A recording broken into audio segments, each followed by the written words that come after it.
Yeah, man. So this is another Netflix documentary that I don't see a lot of people talking about. It was dope, man. But these documentaries are getting crazy though, man. This one's called "Tell Them You Love Me." It's a crazy name too. 2 points on the name because it makes sense.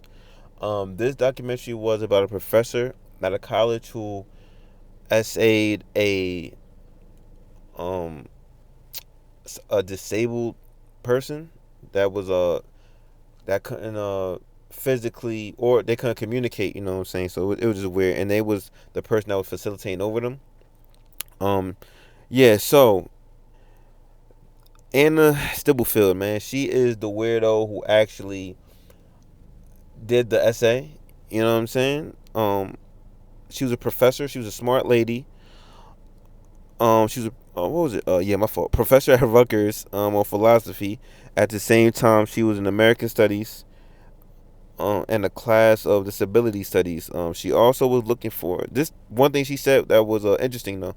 I think is a big part of this. She said that she was looking at the notion of intelligence as a concept.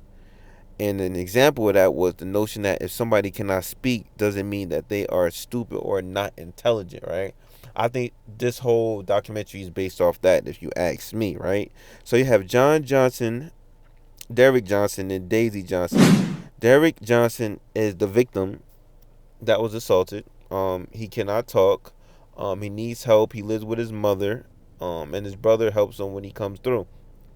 Um, Anna, she um no, she said John, the brother, was in her class, and I guess they mingled and got, they on talking terms or whatever. And then one day he might have told her that, I got a disabled brother named Derek. So Anna, she was like, oh yeah, really? Well, I can help with that because this is my field of study. This is my specialty. But she said she was going to help take care of Derek for free. Also, keep in mind, Anna has a black husband and two kids, right? Let's keep that back in mind, right? So, as and working for free should be a red flag, right? But that's what she did. So I guess her and and Derek's relationship, became, she come over help him, and that takes some of the stress off the mother, Daisy. Um, so that went on, and she brought in this keyboard. I think it's under facilitated communication, right? It's a keyboard to help people who cannot communicate. Um, it helps them like communicate through the keyboard, and the facilitator um grab their wrist and they kind of guide them to like what they're saying. They're not like telling them what to say. So let's say if they were saying like Y for S, and they couldn't really use their hands like that. So the person, which would be Derek, he would like since he would have like a struggle, he would like lean toward Y, and she just help facilitating that, right? I didn't even know this, but this is a keyboard for this. I guess some people can just talk on the keyboard, not talk. They can type on the keyboard what they're saying, and some people need help typing on the keyboard. Derek is somebody who needs help typing on the keyboard. That's where Anna, um, that's where she comes in. So Anna helped Derek, throughout time, and she was saying in the documentary that some of the things he was saying was breaking down like race. It was emphasizing that, like he was talking about race, and he wanted to write a book, right?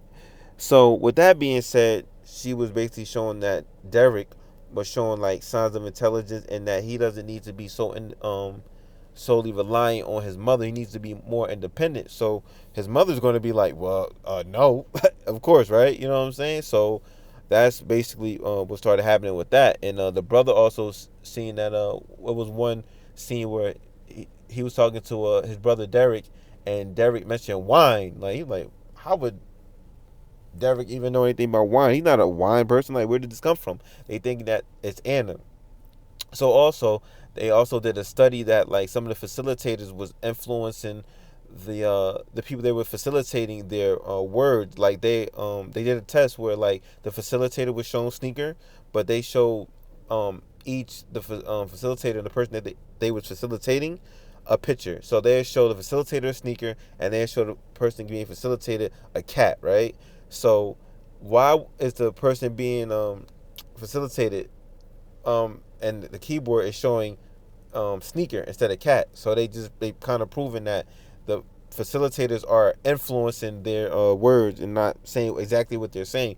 So that the facilitated studies keyboard I don't know what it's actually called. I forgot, but they kind of banned that in a lot of places. So basically, um, Anna's saying that she like intelligent men, and then Derek randomly said that I really like you, and it started getting really weird, and you know he said that Derek asked to kiss her, and she just did it. I'm like, that's weird. Number one, he said Derek said take your shirt off. I'm like, he's putting this on the keyboard. That's crazy, but that's what was happening. Then it led to another, and they eventually had like sex, which is fucking wild. You know what I mean? So she said that, yo, we gotta tell, your mother and your brother.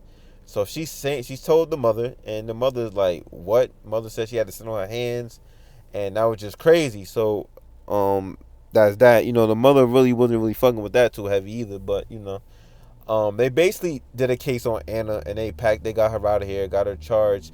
The only thing, I'm saying this kind of fast too, but the only thing is they never said in the court, they never debunked Anna with the actual facilitated communication keyboard, because they didn't say was she completely lying. You know what I mean? Like, was she just influenced everything she was saying? I don't know if it's admissible in court, but they didn't say that, and that's what's kind of killing me about this, because it could have been progress, and if it was progress, they threw all of that shit out, because what she did was unethical. She definitely should have got locked up, because you are the teacher here, basically, right? You're looking after this person, so that's definitely not. You should have been locked up and stuff like that. But um, that was real crazy. And there's somebody else. I think Deva Katniss solved the case. She said the case is about control, sex, and race, and she also said guilt. I'm like, guilt. You know what I'm saying? But you gotta remember, the lady Anna just had sex with somebody, and she's married. You know what I'm saying? To a black dude, and this person was black. So I'm thinking like control, because you couldn't control in your marriage, and guilt, whatever that guilt was. We don't know what it is, but that's what it was from the marriage, and it was just crazy, man. But it was a good documentary. Made me think about communication a lot. But yeah, I get this documentary 9 out of 10. But they just dropped the ball on certain information though. Like, that's the only thing that was kind of bothering me. But I liked it. Man. 9 out of 10. Netflix, keep them coming, man.